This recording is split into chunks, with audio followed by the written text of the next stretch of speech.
Sorry, our camera people need a laser. Okay, I want to welcome everybody to our latest speaker series program here at the museum. Thank you all for coming. I've really been impressed by the turnout. And that reminds me to put my phone on vibrate.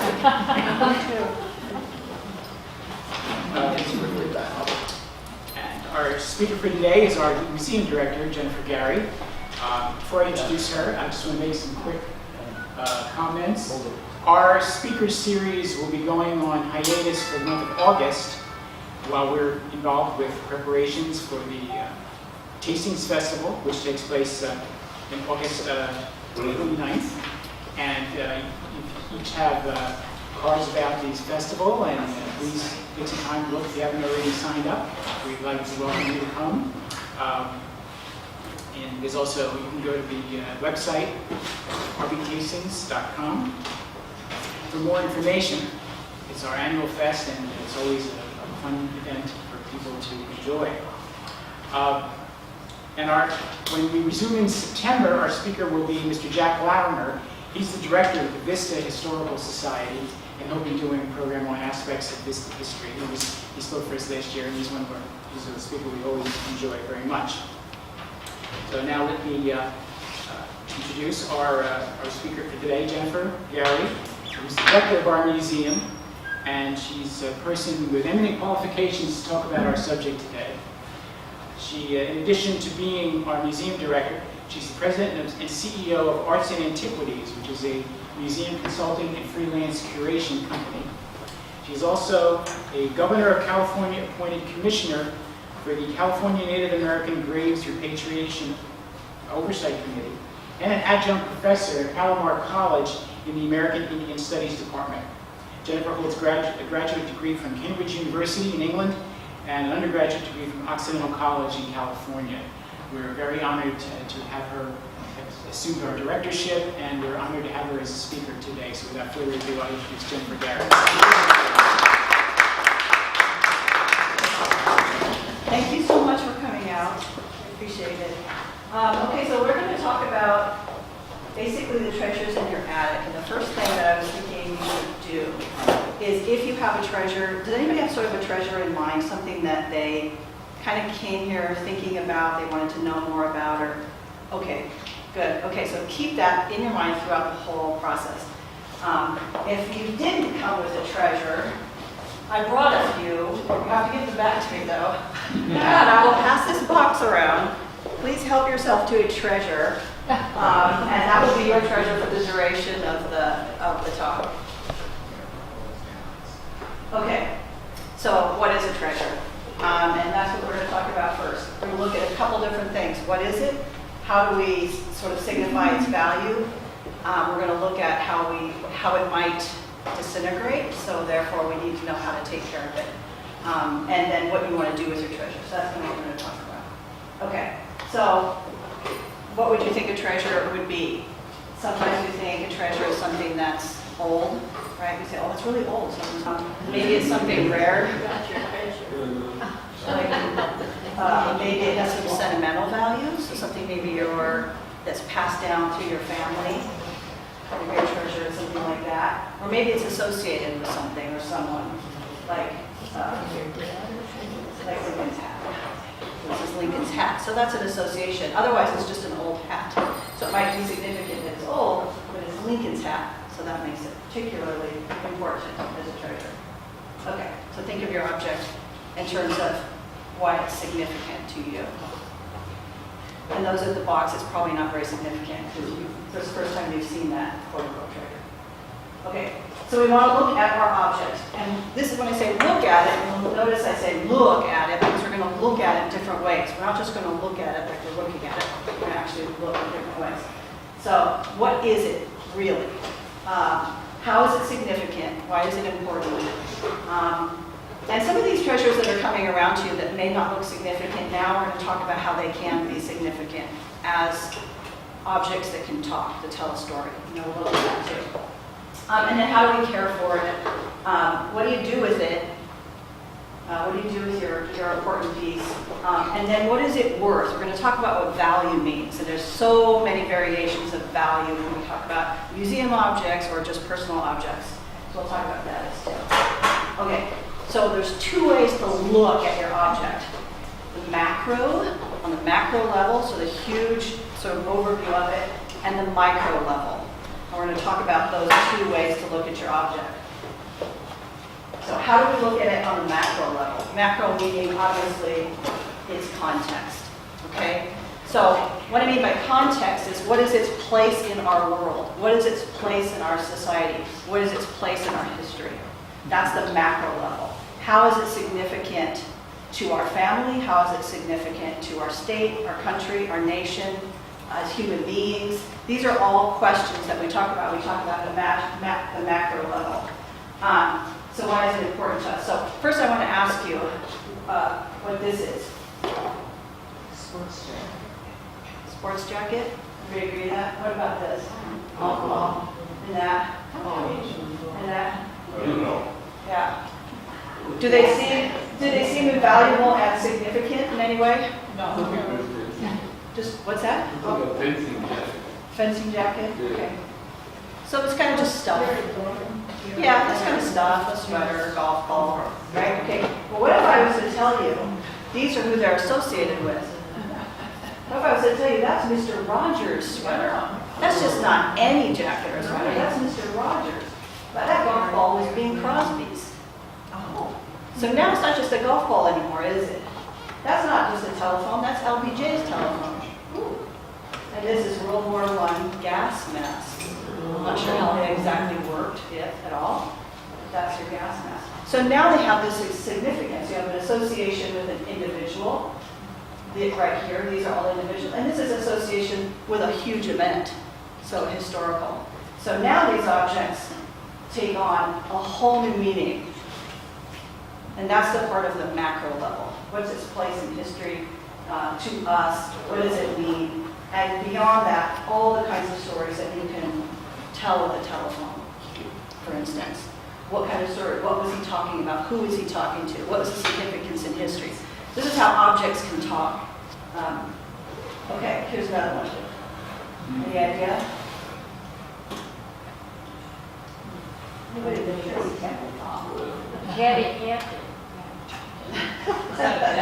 Okay, so those are actually showing you, obviously, some age. The reason they're important is age and if they're in good condition. So this is something that's old.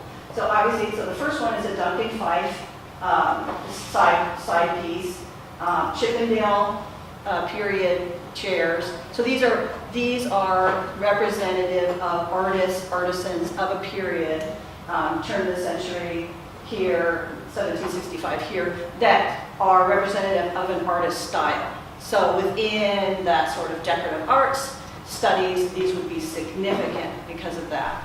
They're also in fairly good shape, which makes them then more valuable. The Chatty Cathy doll, same thing. 1959, first talking doll. So it becomes significant in sort of art history. So that's its age, its condition, but yet what it represents. Look, how about these guys? Any idea? A bronze historical. Oh. Historical? Yeah. Looks like Gold and okay, they're scarce, they're rare. So that was a Mayan bowl. There are very few of those left, just because of the conditions, and we'll talk about why that didn't last very long and why certain areas don't have objects and certain areas do because of the environment. We'll look at that. But so it's rare. And the other one is a hairy man. He was actually in the Museum of Man for a long time, and they were made by Playboy Enterprises for a movie called The Naked Ape. So the other thing is sometimes they're just odd, and that's kind of why they're interesting too. So that could be those are different ways. Okay, what about this? Soil pillow. Someone died there. You think so? You're right. So it's just a dirty pillow. What's so great about a dirty pillow? Well, this is a pretty great dirty pillow because not only it hits all three. It's associated with Lincoln, So that's hugely significant. It's associated with a historic and symbolic event, his assassination, which changed a lot of things. It's rare. It's the only one. There isn't any other Lincoln pillow that he bled on. And it is a bit odd on top of it. So it kind of hits all of those things. So Lincoln's pillow is a pretty great artifact. Not only that, but they're talking about finding ways to pull some of the DNA out of that too, which would be a whole other interesting phenomenon when you have Lincoln's DNA. Some people are looking at some, so he may have had some diseases, and if they pull the DNA out, they can look and see if he had some diseases. So there's a lot of debate about whether they should even take the DNA or not. But. Okay, so your object, so you have an object in your hands or in your head. How is it significant? What is it about this object? Is it old? Is it rare? Is it just valuable monetarily? Is it something that is high value that can be sold? In other words, that is a value, it's expensive. Is it sentimental? Is the object you have in your head or in your hands sentimental? Probably not the one you have in your hands, but maybe. And then is there any associations with it? So if you have an object in your head, is it your grandmother's or your great-grandmother's? That sort of thing. That could be the association. Okay. So now we've had this idea of what it is to look at an object on its bigger context in the macro. So let's talk about the micro now. Okay, so there's kind of two. Did anybody ever play that game, 21 questions? And the first thing is it organic or inorganic? Okay, well, it's the same idea.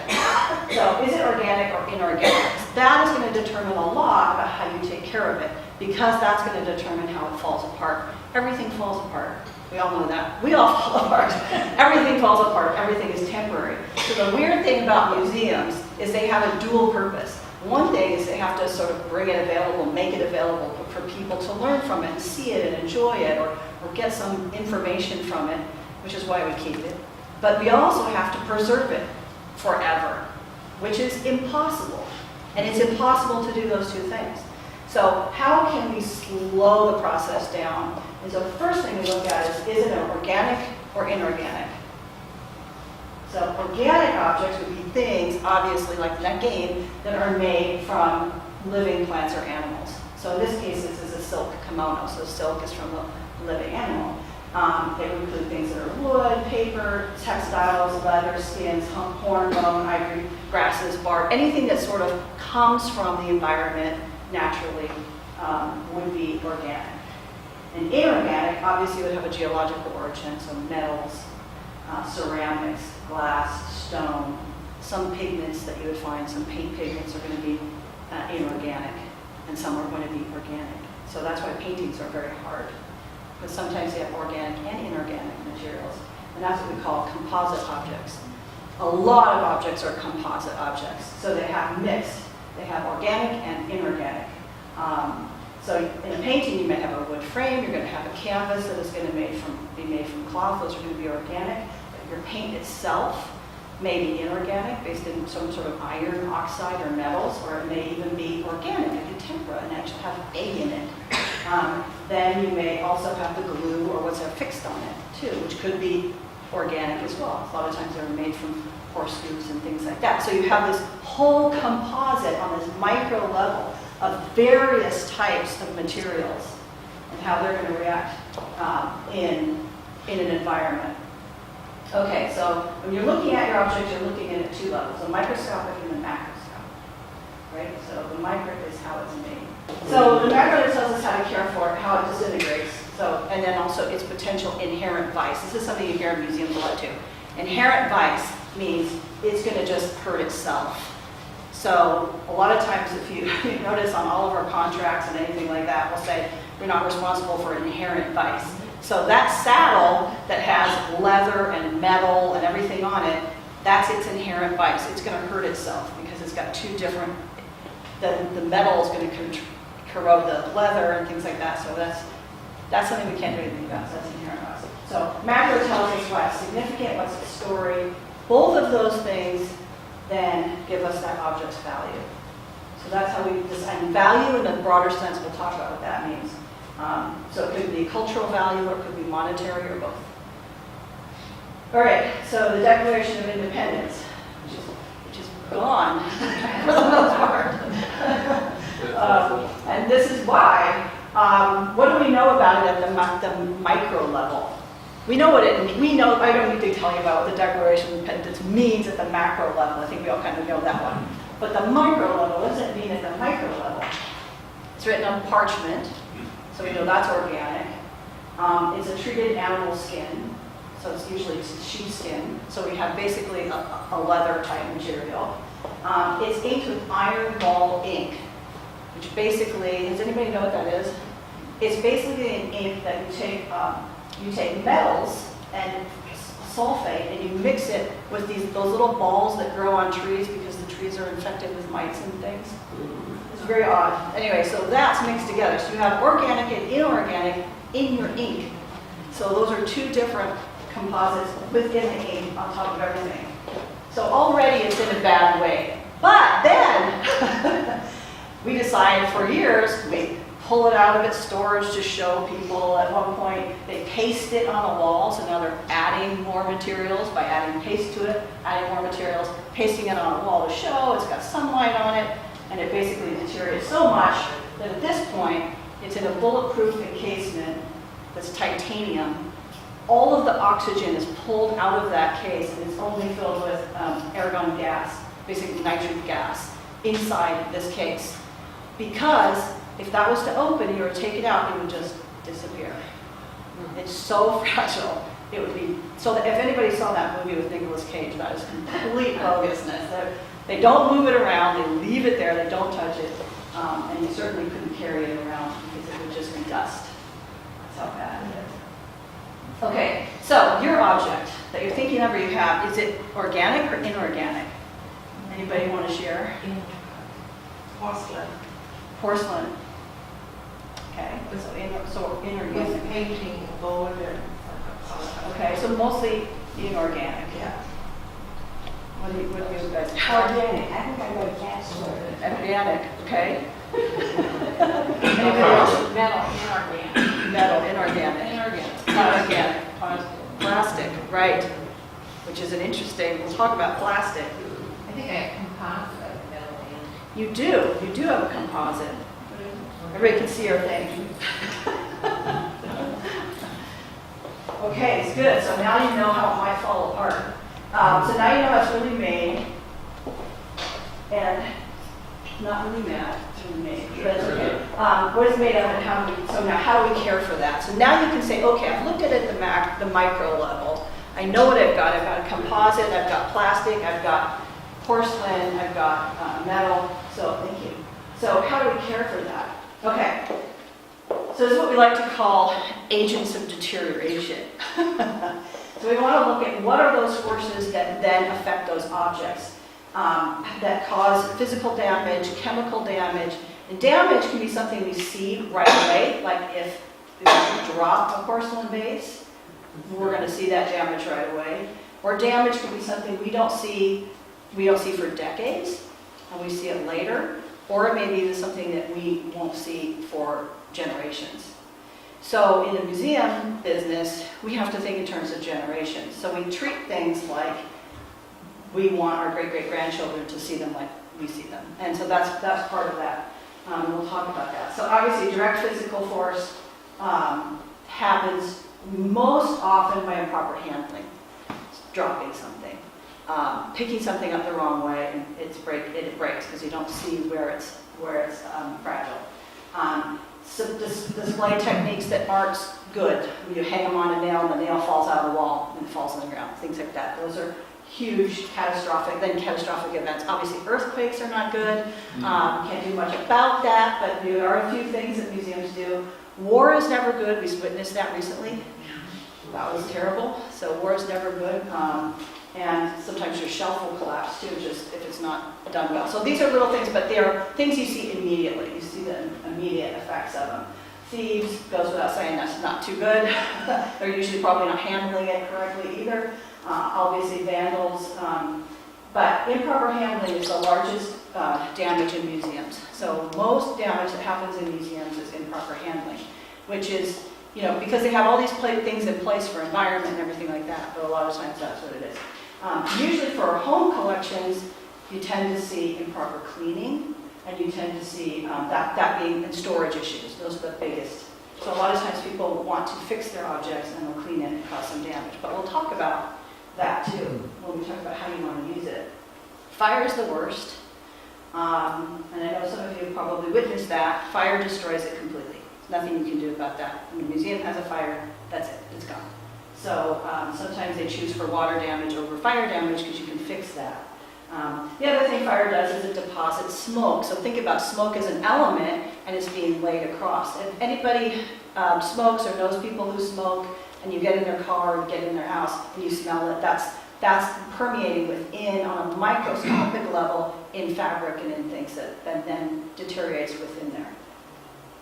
So then water damage obviously can swell things. So if you've ever put picked up your newspaper and it got in the sprinkler and it's swollen, there's an example of that. It can corrode metals. You've seen metals corrode, like a potted plant and a brass thing. You see how it happens. And, it can delaminate things, it buckles things, it loosens joints. So now these things can be fixed, unlike a fire where you have just ashes. So this is why sometimes museums choose water damage over that. So, contaminants obviously disintegrate, discolor, and corrode. And contaminants can be pollution, like we talked about smoke pollution. They can be liquids like plasticizers or grease, applied cleaners. So when you're cleaning an object, you're actually adding an element to it. So every time you clean something, every time you wax your table, you're actually adding a layer of something, of a micro level onto that piece. And then dust. Tape. Well, tape is a terrible thing. I'm sure that and you can see that's almost pretty close to immediate, after even Post-it notes will leave a residue. We think Post-it notes are okay, but they're not. They will leave a residue, and in 10, 20 years, it'll still be there. The Post-it note won't, but that residue won't. Pests, obviously, are also bad, and we've seen this too in terms of they consume our collections. They'll cut them, they'll graze them, they'll excrete on them, birds, small mice, obviously mold as well causes damage. These all mold is considered a pest in this too. Small children, no, I'm just kidding. Radiation is the worst. Radiation basically is light. So ultraviolet light and light. And we've all seen that when we leave our newspaper for a couple days, we come home and half of it's yellow and half of it isn't. That's light damage.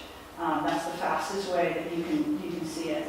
But you can see it in all kinds of things. Light is probably one of the worst culprits out there. Right up with fluctuating temperatures. So fluctuating, and this is the key, fluctuating temperatures and humidity cause damage. Stable environments don't. This is why they found mastodons stuck in ice. They're in ice, but it was stable. They find, the bogmen they found in a bog, but it was stable.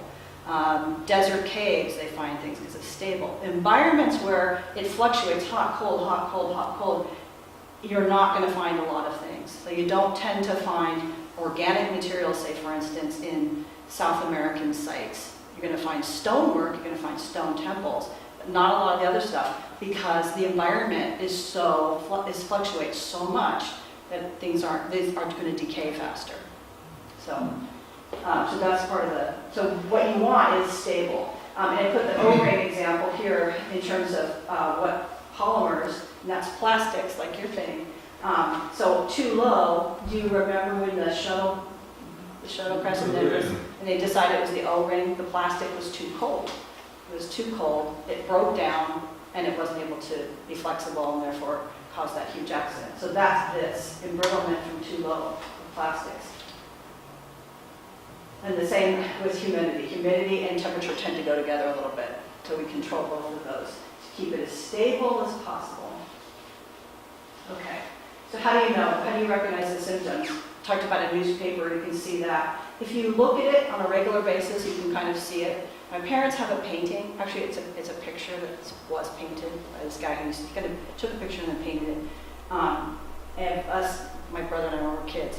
And she put it right by the window. And I kept saying, if you want to keep that, don't put it there. She never listened to me, of course. And now, half the painting, which is fine, okay, I hate that painting, half of it is completely, faded. So, you know, you have to kind of watch it. You're going to have to control the environment. So it's thinking about what you're doing with your object and how you want to handle it, where you want to store it, how you want to display it. Think about security things too. For instance, if, you know, how you want to handle that in a situation where, you know, there's a fire or something. These are things that to think about. Okay, so here's an example. The most common problems in our homes are pests and pets. That's the worst, right? Temperature, relative humidity, and light. So here's an example of a sofa. For a long time, this, I guess, was pushed up against it because you see, if you pull it away, you see this is the original color. This is light damage. So sunlight was on this, and this is all faded from light damage. And the only way it happens over time, so you don't notice it until you move this away. And then, oh, that's what it looked like before. So those are the kinds of things to think about. Pests, what to do if you find pests. You don't want to rush and kill them because that's not going to solve your problem, actually. They're just going to come back. What the best thing to do is take the object and put it, I found the best thing is just put it in a Ziploc bag. If you can, if it's small enough to put it in a Ziploc bag, put it in a Ziploc bag. I know people that have, you know, plastic covered things in the museums, like large items too. Because what will happen is they just, technically they suffocate. Sometimes you can drop a temperature down. We've done that before in museums as well to get rid of the pet. So find out where they're coming from. So this is the key thing. Where are they coming from? If it's something like a crack in your home somewhere, you can fix that as opposed to just killing the pest. Okay, so how do you keep? You know, we don't have a museum in our house, and we don't want to live in 50% humidity and 55 degrees all the time. So how do we deal with this in our real lives every day when we have objects at home? So you just want to do things like think about it. Don't place it in front of an air conditioner or heater. Don't do what my parents did and put it right by a window that gets light, raking across it every day. So just think about the environment that you're putting it in. That's the first thing to do. And here's a picture of the bog man I was telling you about. So he obviously survived from the Iron Age from 400 BC in a wet bog. But it was a stable wet bog, so they would pull them out. Just an example of what some of the humidity can do to a painting. This is what we would call buckling. Light. It's fast and it's total loss. This is the thing about light. You can't repair that. Light damage can't be fixed. Things like water damage or even pests or even maybe some inherent vice can be dealt with. Paint lifting can be dealt with. Conservators can deal with that. Light damage, you can't fix it. That's especially on fabric. It's gone. So if you want to keep it indirect, eventually it will fade, but slower, slower rate. That's the main thing. Handling, most important. So look at your object before you pick it up. So look at your object now and think about how you would handle that. For instance, if I'm picking up a coffee mug because I'm drinking coffee out of it, I'm going to take it by its handle, right? I'm going to pick it up by its handle, I'm going to drink from it.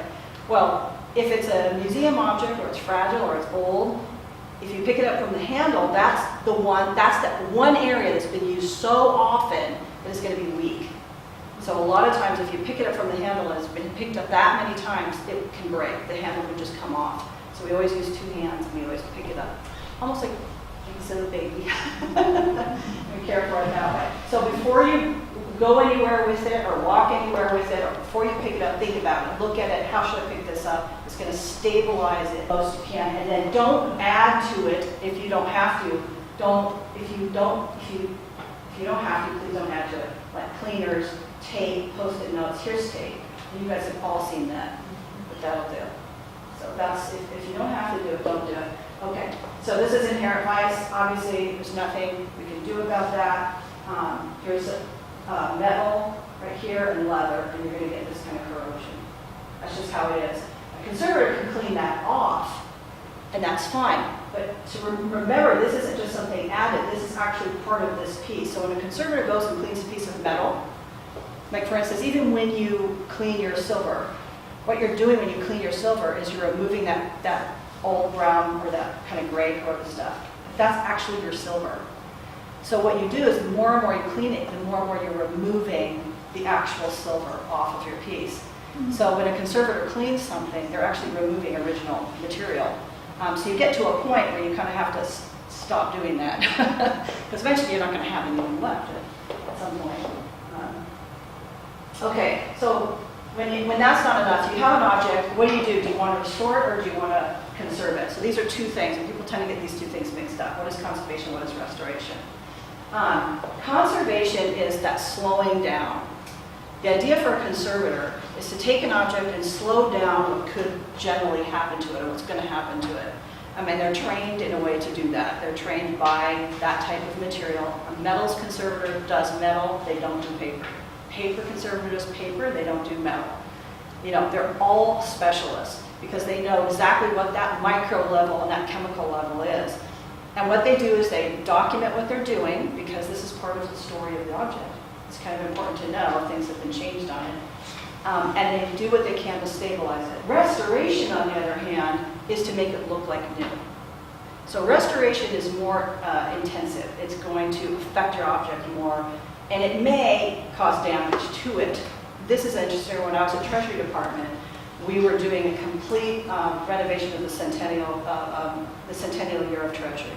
And we had a piece that was all the stamps, from, early times of Treasury through, 1800. So this beautiful piece of stamps that went on tour during the centennial. The person in charge at the time, I'm not going to call her a curator because you did this. The person in charge at the time decided, that gilded frame just isn't pretty enough. So we're going to take that out. We're just going to restore that whole frame. But by doing that, she had to remove all the gesso because the frame's wood and it's built with a gesso and then it's got gold gild on it, so the gold leaf is put on top. By taking all the gesso off, redoing it, she removed an early technique of gesso and gilding application. So by making it new again, she actually removed all the history, all that history about gilding technique. For those who are interested in gilding technique, that was huge. And what it did ultimately is devalue the piece from 5 million to a few 100,000.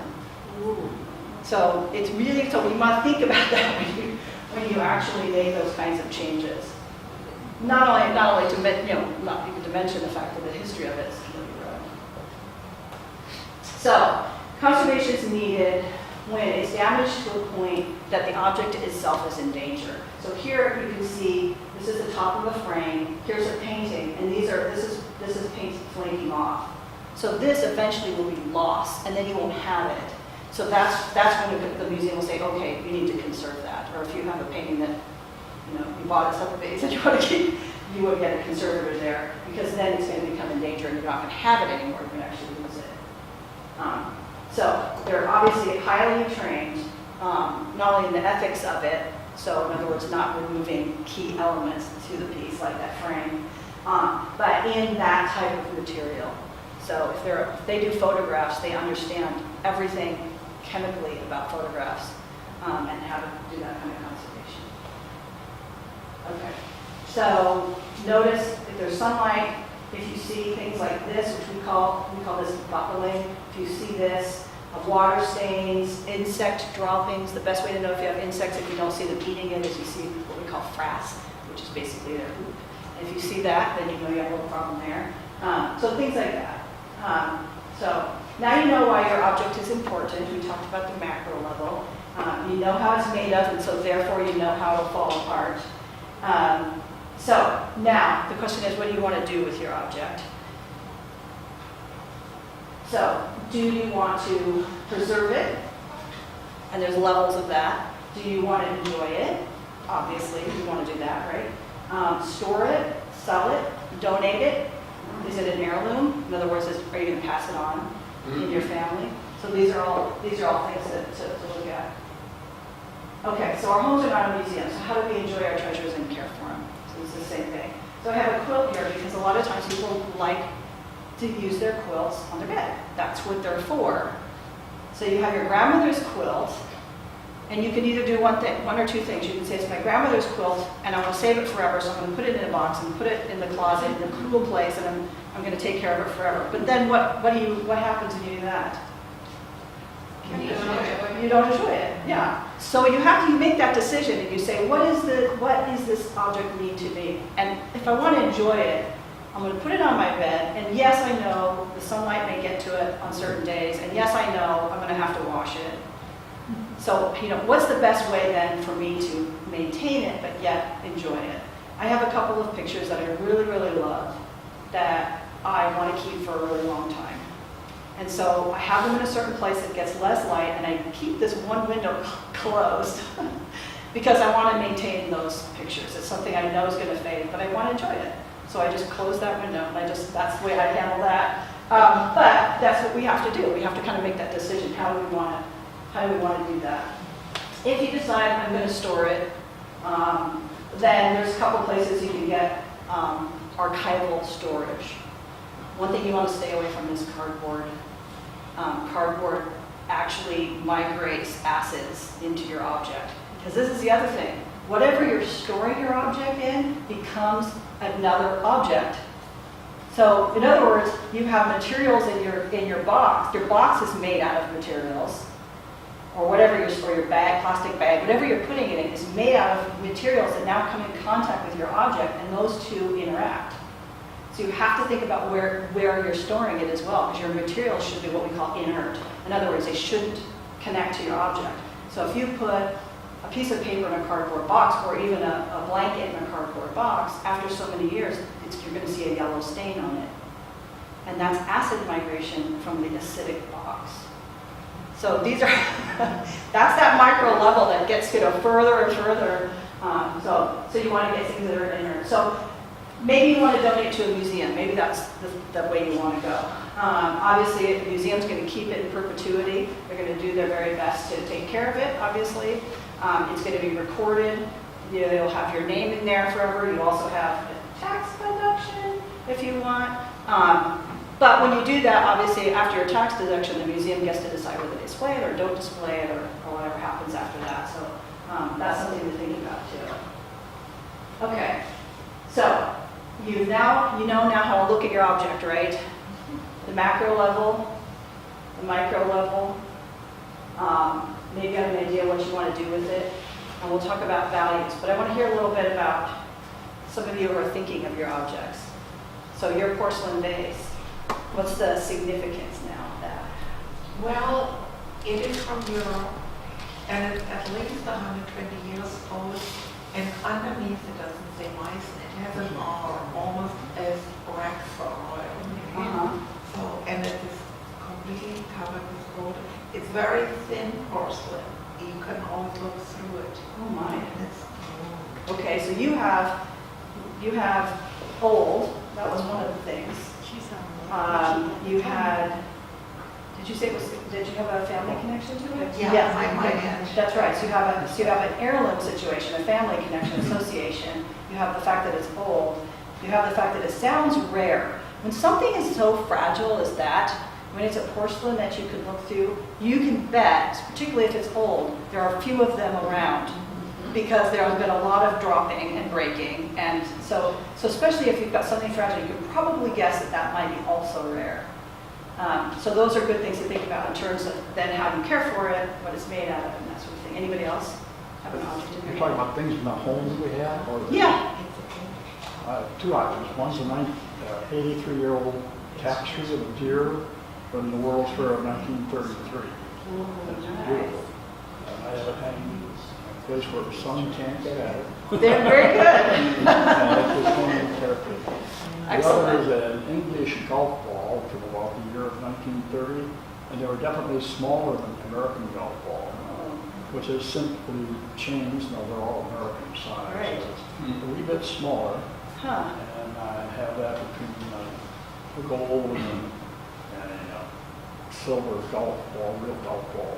Nice. Little, Nice. and, So that's interesting too, the that's history gone. of I it. can't find any of those anymore. Right, so that's something that's rare. And that's also, yeah, those kinds of things where it's rare. And then it has that significance too, because it's something different. It shows sort of an evolutionary change, a cultural change within I've in played golf. golf for 73 years, so to me it's very Right, exactly. And so that's an important object to tell a story. And that's what curators do. And curators take objects and they say, what's the story we want to tell? For instance, like Rancho Bernardo.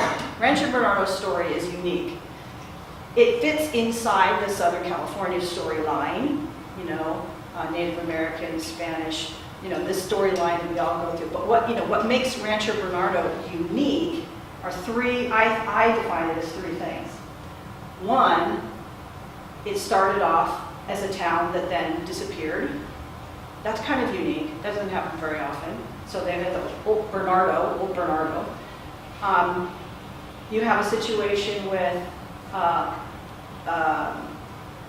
the fact that it started off, it's only been a little over 50 years. So it was a planned community from the get-go. Most small communities, and if you can say even in Southern California, started off with, you know, an old center town, and then they build out. Not Rancho Bernardo. Rancho Bernardo is unique because it doesn't have that. It started as a town.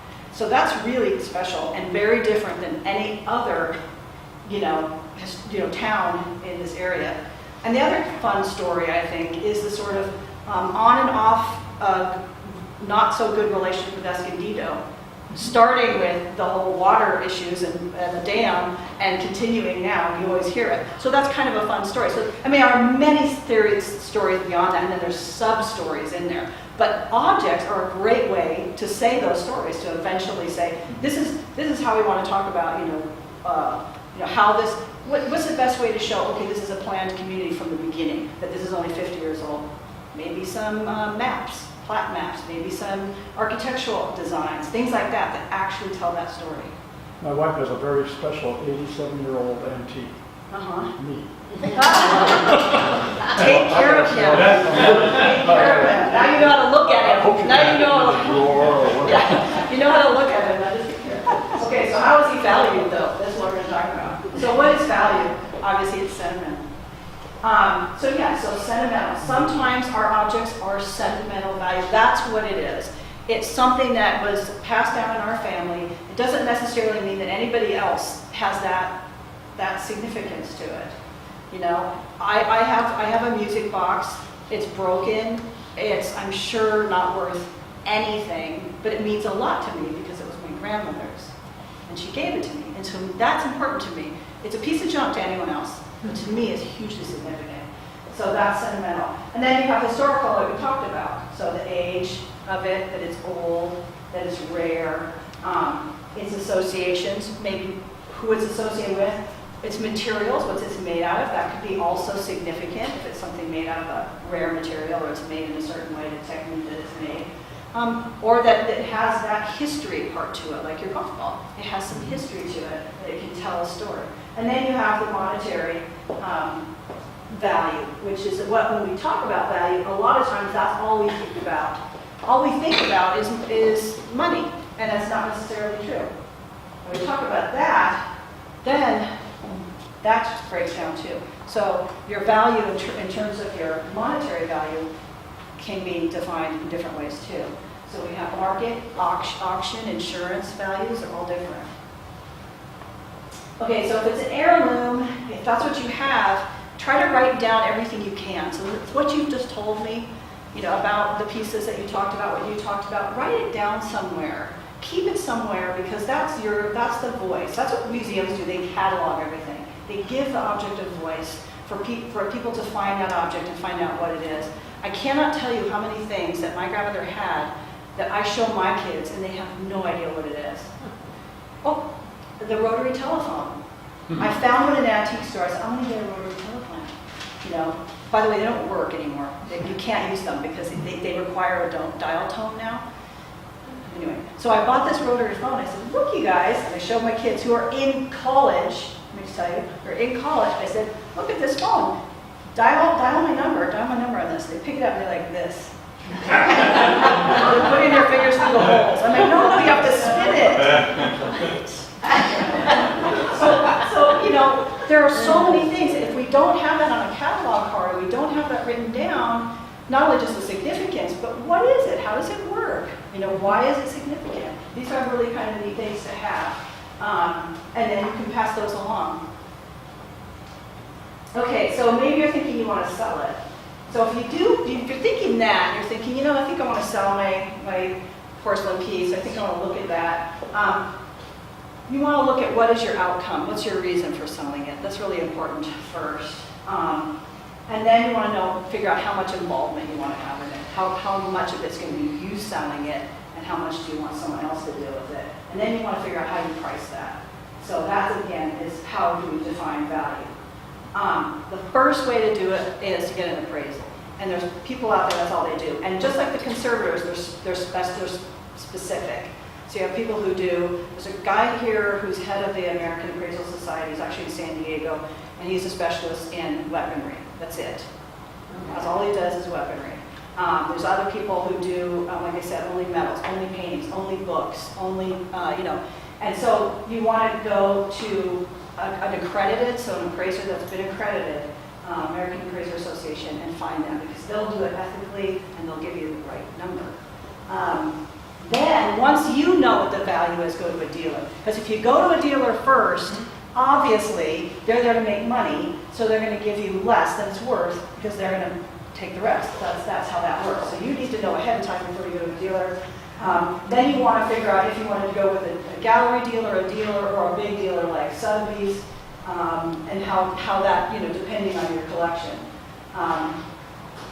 So if you decide to do an auction value, if you go to like a Sotheby's, remember they're going to take 30% off the top.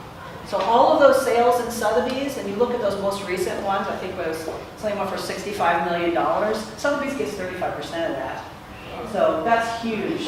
But they'll market it for you, they'll get it out there, they'll push it, they'll say, hey, isn't this great, and all that stuff. So it depends on how you want to handle it, but just know they're going to take a bunch of it. Think about market value is now different than auction value, because auction value is what they estimate they can get for it, right? They're going to say, we can get this much for it, and we're going to push it for that value.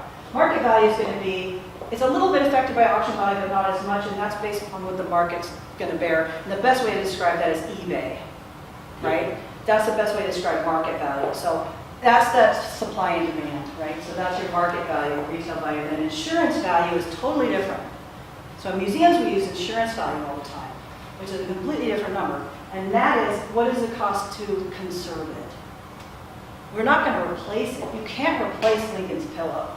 That's not something you can replace. But what is the value of that to conserve it if someone comes in and, cuts it, does something to it, damages it? What does that cost? So those are those different kinds of insurance, or those different kinds of values to keep in mind. So for instance, this little tea caddy, as an auction would be like $1,000, and when you see on Antiques Roadshow, at auction, this will bring, that's what they're talking about, because they also are part of auction houses. And they hit them up afterwards too, by the way. And then the insurance value would be more than that, because a conservator's not too cheap. It's a pretty expensive process. Sometimes we deal with religious considerations that sometimes cause a whole new problem. So here we are, say, in a museum situation, you wouldn't have this so much at home, I don't think, but you might, where you have, okay, I know how it's going to fall apart on the macro level, so I know what I need to do to take care of it. I know its significance in the community. But sometimes the object itself is still symbolic in a whole new way, a whole other way. So for instance, this is actually the most recent thing I did. This is a tabernacle, came from Germany, and right now we put it on display in what is the Christ Cathedral in Orange County. That tabernacle is on display, you can't touch it, it's a museum item. But when the cathedral gets built, they're going to put it into the cathedral and use it. So now it's completely changed context. So now it's going to be used, whereas before it was so these are kinds of, this is another example, Kachina masks. Kachina masks are hugely significant in the culture and are considered alive. So therefore you must feed them. They must be fed a cornmeal base all the time. Otherwise, horrible things happen. And the Smithsonian one time had some Kachina masks, and it may have been Hobie, I don't recall exactly. Nation came in and said, "You have been neglecting these. This is terrible." And they started to feed them, but before they came in to feed them, I guess a plane crashed. And they said, that's why that plane crashed, we do to take care of them. But these are really important things. So now Smithsonian has rules within their guidelines on the process of feeding the masks. But remember, on the micro level, bringing food into collections, you're then asking for pests and bugs. So you're almost, defeating your purpose, but that's how it works. So oftentimes context can change, and we talked about that in terms of what the context is, and sometimes it stays the same, like in the mask situation. So in this situation, you have Dorothy's shoes, which were a prop. Right? They're a prop. That's just a prop on the prop table. The guy pulled out, time to get the shoes. Now they're in the Smithsonian. So they've changed context from a prop to a very important, significant museum item, which says a lot of story to it. There's a lot of story about that movie and the period that it was in, the time it was made. This right here is a clock in the Treasury Department. This was a clock that was there in the very beginning when main Treasury was built. And it's still there, and they still use it, and they still wind it. So we have these dilemmas. When I was at Treasury, we had a sofa that we actually had a picture of it, or an etching actually of it. When Lincoln was shot, there was a time period where Mary Todd Lincoln wouldn't leave the White House. And she refused to leave the White House. And so Secretary Chase invited Andrew Johnson to operate the White House from the Treasury Department, which was right next door, in this one particular office, his office. So we decided we're going to look at all these Harper Magazine etchings and redo that office exactly the way it was. And the amazing thing about it was the furniture was still in the building. The original furniture was still in the building, and it had been just moved to this office and that office because whoever came in said, I'll take that chair, I'll take that chair, I'll take that chair. It never left the building. So we have these amazing historic pieces in the building. So we said, okay, we're going to recover it in fabric from Scalamari that's going to fit perfectly in the time period and everything. Turns out the person whose office it was a very large gentleman. These are very fragile pieces. So when we undid everything to recover it, we made notes of everything we were doing because this is still in use. It's not a museum item anymore, it's in use. How do you take a thing that actually should be in a case but make it useful? There's this whole wrap your mind around it. We put in structures inside, and then we wrote in an indelible, ink, what we did, the day we did it, why we did it, and then we put everything back together and put the fabric on it. So anytime in future, if that ever they recover that, they'll know why. There's these extra bars inside and things like that. So that's what that is. So we use objects that obviously help us tell a story.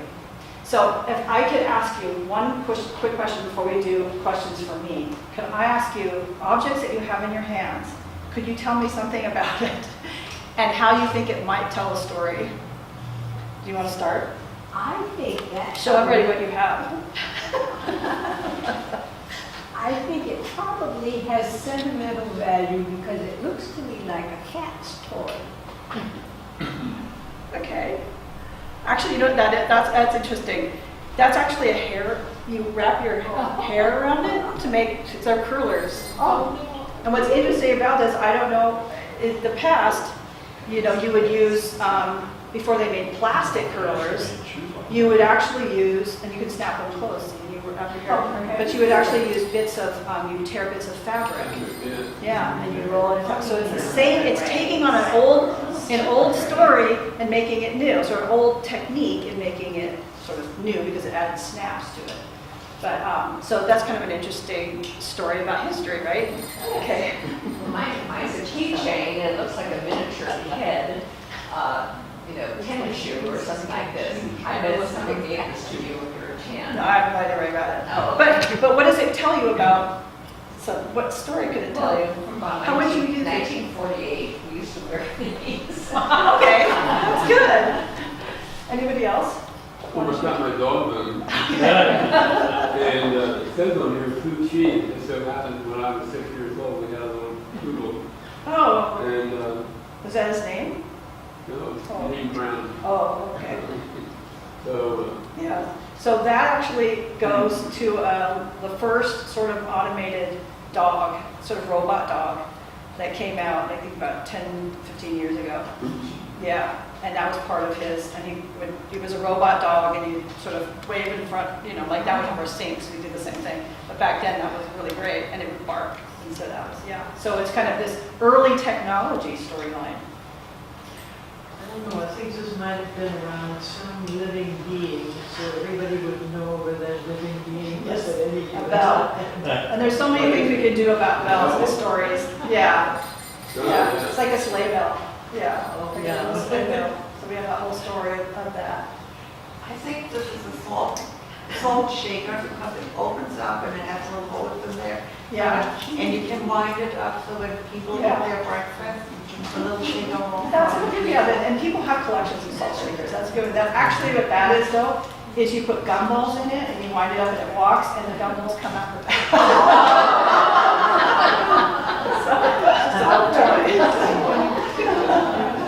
And anybody else want to share their? I have a Rolex watch. You have a Rolex watch. Oh, Ooh, that's very nice. Yes, that is actually a knockoff though. Yeah, you can tell from the back, yeah.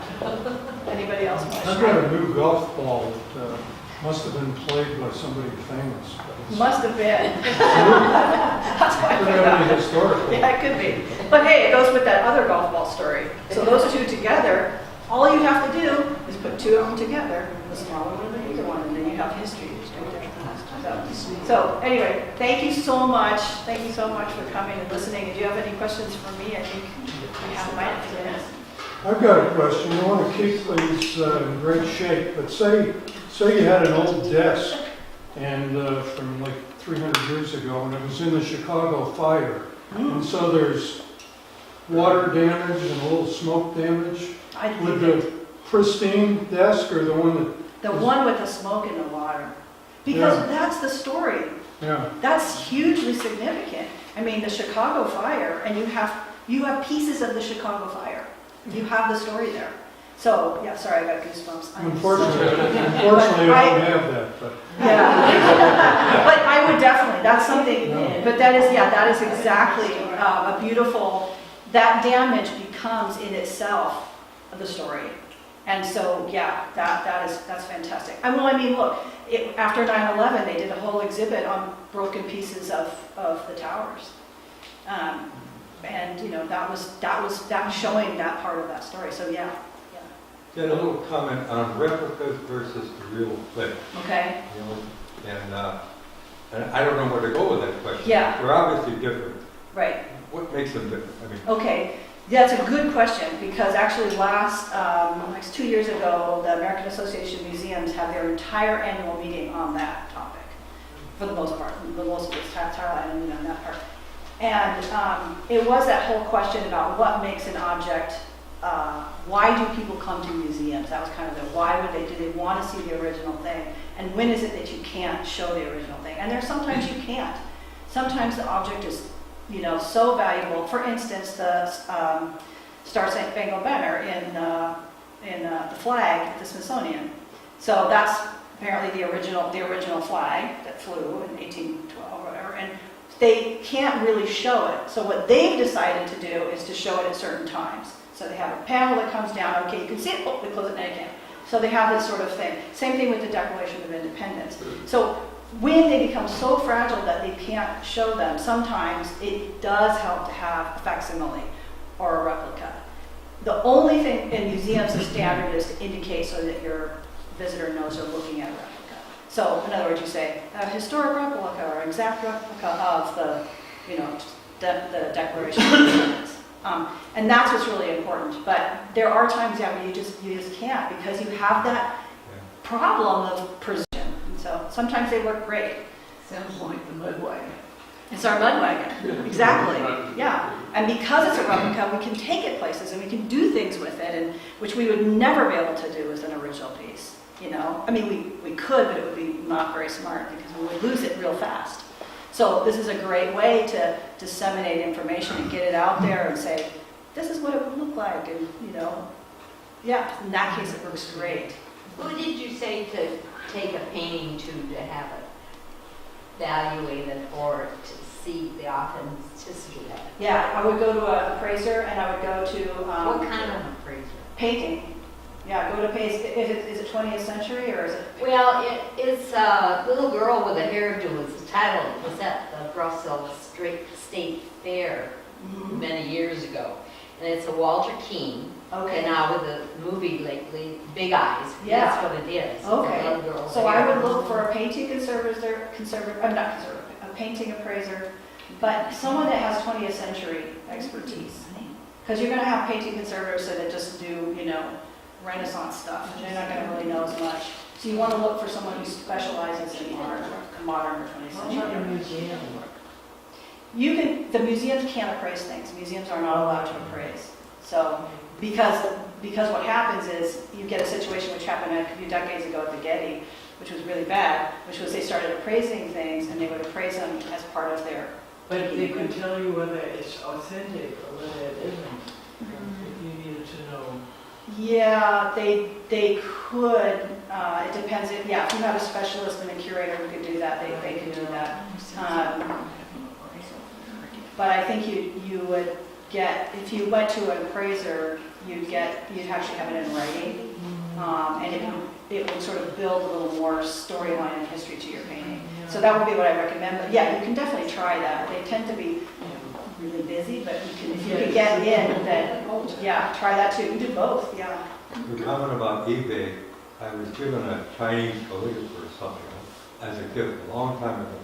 I punched up eBay and the first thing that popped up was an exact duplicate, a sister or a brother of the piece I had. And on the first try. And Wow. price, X $1,000. Yeah. Just there. So there you go, you know what it's So about. then it's easy because then you send it to different people and say, I've got exactly this, and they want 3,000. Yeah. I want whatever. Yeah, And no, that's a good Go point. fast. And that sometimes that may be your first stop, is check on eBay and see what the that you'll find market value at that point. the market. Yeah, so, and that's definitely a good way to start too. Just doing your own little, bit of research online, yeah. Anything else? Thank you so much, I really appreciate you.